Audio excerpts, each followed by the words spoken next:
In 1983, Ninoy Aquino, a senator who spoke out against the government led by the President Marcos, was killed at the Manila airport. Many people believe that Marcos was involved, and this made a lot of people angry and oppose his leadership. So President Marcos created a group called the Aggrieved Fact Finding Board to investigate Ninoy's death.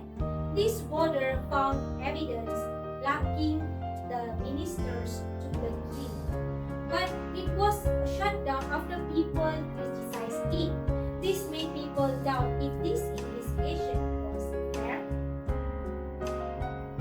Thus, because of this growing pressure, Marcos decided to have a quiet election in 1986 to choose the president.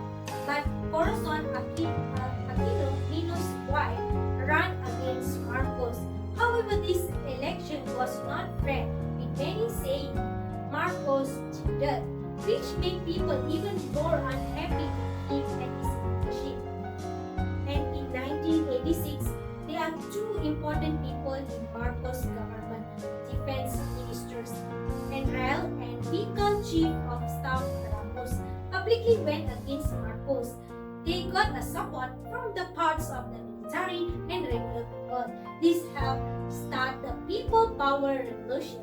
So Enrile and Ramos' actions lead to big protests, especially along a road called Inexa Manila.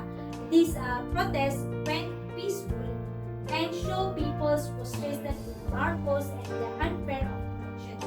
Eventually, Marcos left the country and Corazon Aquino became the new president. So on February 25, 1986, Corazon Aquino officially became the president. This marked the end of Marcos' time for power and brought hope for a better future for the Philippines. Aquino helped in create a new set of rules called in the 1987 Constitution. People voted to approve it in 1987. This constitution aimed to make sure that the government was fair and that people's rights were protected.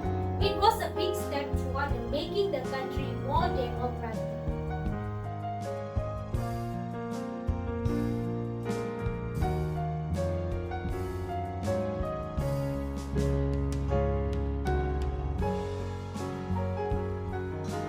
At the military, they let me fell down inside the tank.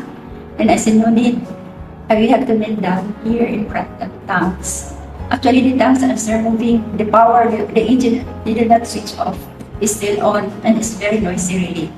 And that time, there are no megaphones. There were no cell phones that time. No gadgets around. So, they let us lead the people. So, I and Sister Terry were the leaders, and they were also answering the rosary. The last day of EDSA Revolution, my experience was really a memorable one. We were in the Libis area, and then suddenly there came a lot of soldiers, and they threw tear gas to us. And then we ran to the different the different directions, and that time I realized that I have no more shoes. I lost my pair of shoes. I was a junior at that time when EDSA Revolution erupted. And we were invited to go to the place where there are we were invited to anyway, you can we were invited to protect our military men. And since we were so many, another military men from another camp want us to disperse us. So in order to do that, they threw away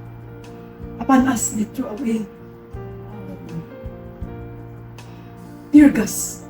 I thought it was grenade. So akala ko mamatay na ako. Kasi alam mo na akong Granada. ay puputok yan. But I saw that so many smoke.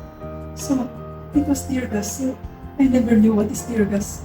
It was my first hand experience with the tear gas. So, but all the religious were intact. They did not go away.